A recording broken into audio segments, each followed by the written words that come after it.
quand les relations se gâtent, faut-il déjà tout couper ou garder une certaine considération? Suivez ce discours très intéressant et on revient tout de suite.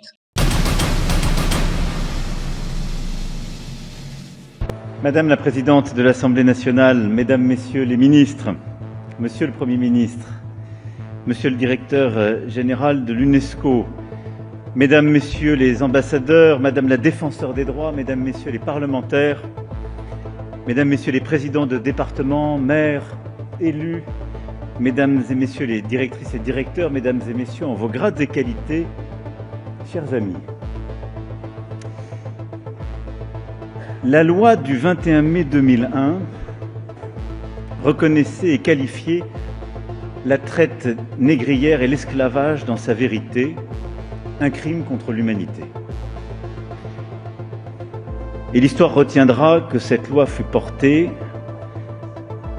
avec force et dignité par Christiane Taubira.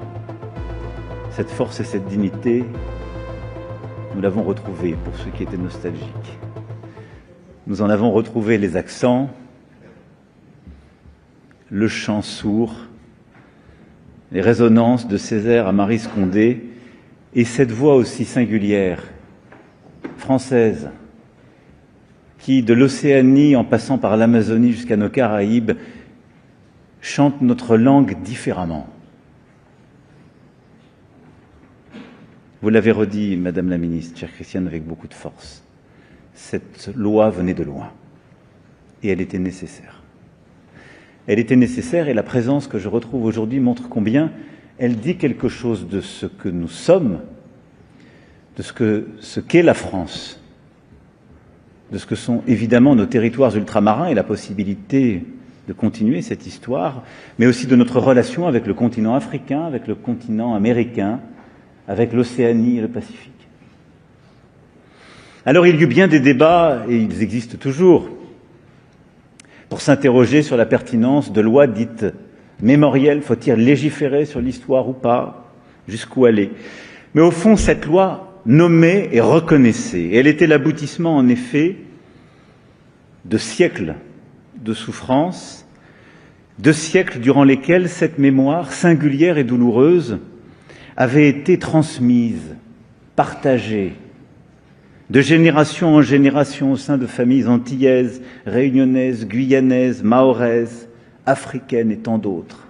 Parfois on voulait la faire taire, parfois elle ne faisait que se murmurer, mais elle était passée de main en main, de mère en fille, de famille en famille. Elle fut parfois écrite. Elle était là. Oui, il a fallu convaincre chacun que ce combat était celui de la République, encore et toujours.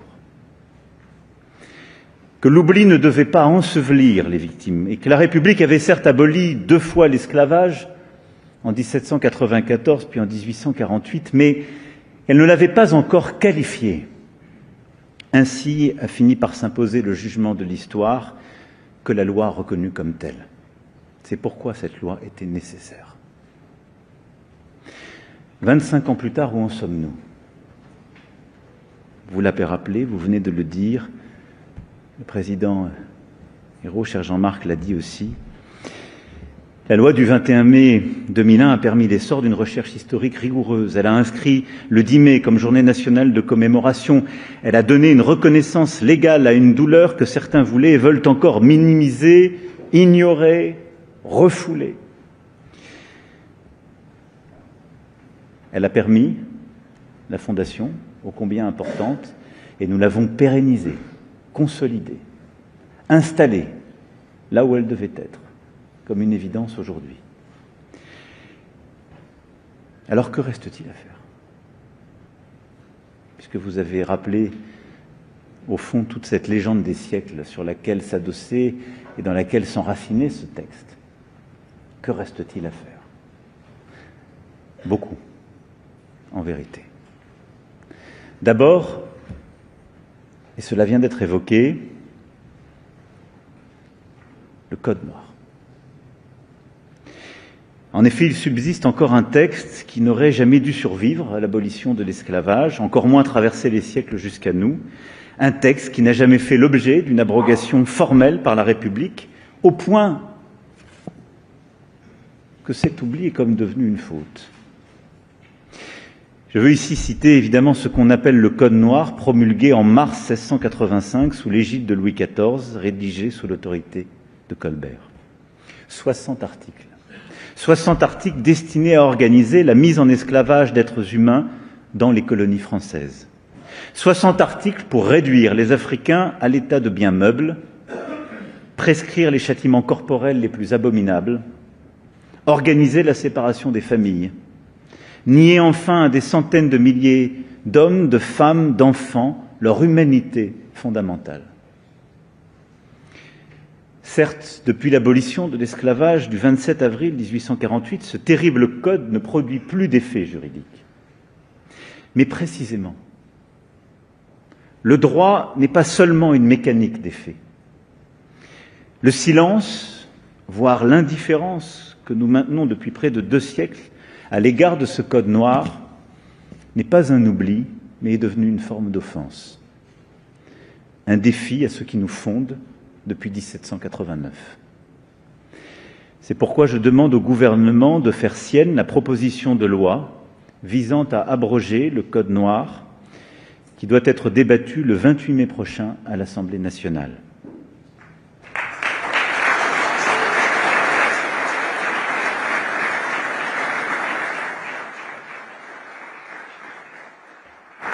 Je veux ici saluer le travail de nombreux historiens qui ont soulevé ce débat, l'ont porté jusque dans la sphère politique. Saluer le député Max Mathiassin et des parlementaires à ses côtés qui ont ouvert ce chantier nécessaire en déposant cette proposition de loi, conformément aux vœux et à l'engagement qu'avait pris François Bayrou, alors Premier ministre. Oui, la France va enfin abroger le Code noir. Non pas pour l'effacer de notre histoire. Les archives demeureront, les historiens continueront leur travail, les musées continueront de l'exposer. Mais pour affirmer clairement que son maintien est une trahison de ce qu'est la République. Et parce que la République française doit enfin se donner les moyens de dire, dans sa propre langue juridique, avec la même solennité qu'elle a su déployer pour d'autres textes de mémoire, oui, ce texte est contraire à notre Constitution, contraire aux droits de l'homme, du citoyen, contraire à l'égale dignité de tous les êtres humains que nous professons comme une valeur fondatrice. Oui, en nous reconfrontant à ce que la France a pu faire avec lucidité, nous aurons à dire non. Car il est une part du peuple français pour qui le 10 mai, le 23 mai ne sont pas des dates abstraites. Pour qui les noms de Toussaint Louverture, Louis d'Allégresse, Solitude, Joseph Ignace ou tant d'autres sont des noms de famille au sens le plus profond. Pour qui l'histoire de l'esclavage n'est pas un passé révolu, mais une origine à laquelle on revient sans cesse, une blessure que l'on transmet sans le vouloir, une mémoire que l'on ne sait parfois pas comment tenir sans qu'elle vous consume. Alors abroger le Code noir, c'est dire à cette part essentielle de notre peuple que son histoire, sa mémoire, est aussi celle de la nation elle-même, tout entière. Et parce qu'il fait au fond notre identité, c'est sans doute à coup sûr cette intranquillité.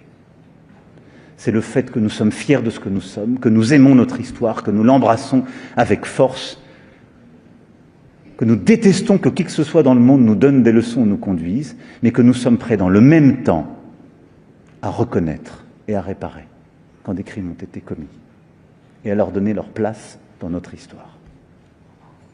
Cette intranquillité est inséparable de la liberté, de l'égalité, de la fraternité française. Parce qu'elle vient de très loin, elle aussi. Et elle s'accoude, s'adosse sur des siècles qui ont bâti cet universalisme français. Je crois très profondément que ce combat, celui que vous portez, celui que nous continuerons de porter, et ce travail que je viens ici d'essayer de rappeler, qui est le nôtre depuis ces années, et que vous conduisez, est un travail qui rassemble. Et je finirai là-dessus. C'est l'unité de la France qu'il y a derrière, et c'est sa beauté. Et le défi qui est le nôtre, c'est de porter cette unité à travers cet universalisme républicain qui n'efface pas, qui ne néglige pas, qui ne cantonne pas, mais qui porte toutes ces histoires, qui reconnaît, qui assume, mais qui voit dans chacune une citoyenne, un citoyen. Merci du courage il y a 25 ans. Merci de continuer d'être intranquille. Et au fond, derrière tout cela, il y a une volonté de continuer à avoir ensemble des exclamations et ensemble à refuser de s'habituer ou de s'accoutumer à rien. Vive la République et vive la France.